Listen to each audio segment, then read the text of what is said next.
On the 31st of May 1669, Samuel Pepys wrote the final entry of his famous diary. Welcome to History Pod.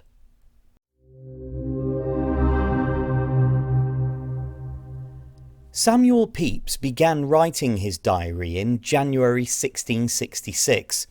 Since being published in 1825, it's gone on to become an important source for historians studying the period of the Restoration. It's also invaluable for its detailed eyewitness accounts of key events in London's history, such as the Great Plague and the Great Fire of London.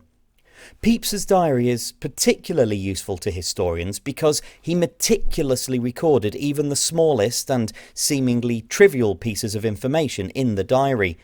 Pepys's diary is by far the most complete and detailed record of daily life during the period that exists, and Pepys's frankness, presumably because he never intended for the diary to be published, exposes elements of life that professional memoirs would normally try to ignore.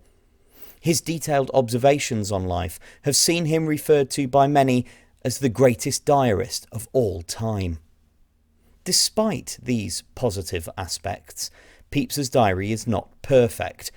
In particular, it's not particularly reflective of life for the majority of Londoners at the time, since he was a member of the upper middle class and became one of the most celebrated and important civil servants of his time. Pepys stopped writing his diary due to a fear that constant writing by candlelight was damaging his eyesight. By this time, he'd written over 1 million words of shorthand that were bound into 6 volumes. They're now housed alongside the rest of his 3,000-volume library in Magdalen College, Cambridge, from where he'd obtained his Bachelor of Arts degree. Despite his concerns about his health, Pepys went on to live for another 34 years without developing any eye problems.